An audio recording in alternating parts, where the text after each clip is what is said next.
Bashundhara sports সিটিতে চলছে সাফ অনূর্ধ্ব-20 নারী চ্যাম্পিয়নশিপের ম্যাচ। পাশে বসুন্ধরা কিংস একাডেমির খুদে ফুটবলারদের কঠোর অনুশীলন।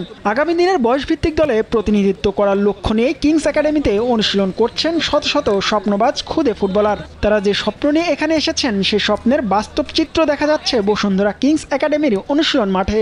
তাদের কঠোর পরিশ্রম আগামী দিনে তারকা হতে সাহায্য করবে বলে জানান একাডেমির coach Mahbub Hossain Roxie. Main গ্রাউন্ডেও এখানে ইন্টারন্যাশনাল ম্যাচ হচ্ছে, তো ওদের ভিতরে একটা অনুপ্রেরণার জায়গা হচ্ছে যে আমরা যদি এখানে খেলতে পারি, আমাদের ভাই বোনরা খেলছে, আমরা কেন পারবো না। এখান থেকে আসলে তৈরি, এবং আমরা যারা কোচ আছে তাদেরকে ফলো আপ করছি এবং এই খেলাগুলোকে তাদেরকে দেখতে দিচ্ছি এবং তারা এখানে দেখছে এবং তাদের ভিতরে ওই অনুপ্রেরণা যোগাচ্ছে।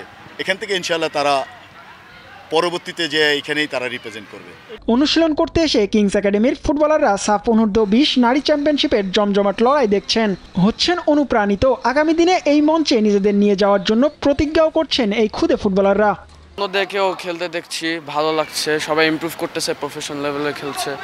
না, আমিও চাই এভাবে ইমপ্রুভ করে খেলতে, প্রফেশনাল লেভেলে খেলতে ইনশাল্লাহ পারবো।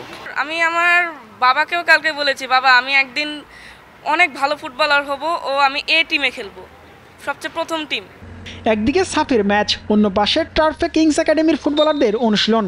এমন আন্তর্জাতিক মানের সুযোগ সুবিধা থাকায় অভিভাবকরা প্রিয় সন্তানকে ফুটবলার হিসেবে তৈরি করতে কিংসকেই বেছে নিয়েছেন বলে জানান। পাশে আপনার ইন্টারন্যাশনাল ম্যাচ, ওরা ওই ম্যাচগুলো দেখে ইন্সপায়ার হচ্ছে।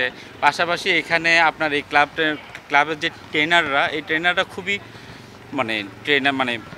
প্রশিক্ষিত, তো ওদের ট্রেন আপটাও অনেক ভালো। ছোটোকাল থেকেই বেসিক্সগুলো ঢুকে গেলে তখন হয়তো এক সময় তার মধ্যে হয়তো সেও মনে করতে পারে যে আমিও একটা ভালো প্লেয়ার হতে পারি ইন্টারন্যাশনাল স্ট্যান্ডার্ডে, হয়তো একদিন তাকে দেখবো ইনশাল্লাহ। জাতীয় দলকে শক্তিশালী করতে বয়সভিত্তিক দল জ্বালানি হিসেবে কাজ করে। বাংলাদেশ দলের আগামী দিনের সেই জ্বালানির রসদ হয়ে উঠবে বসুন্ধরা কিংস একাডেমি। জিহাদ আল হাসান, নিউজ 24, ঢাকা।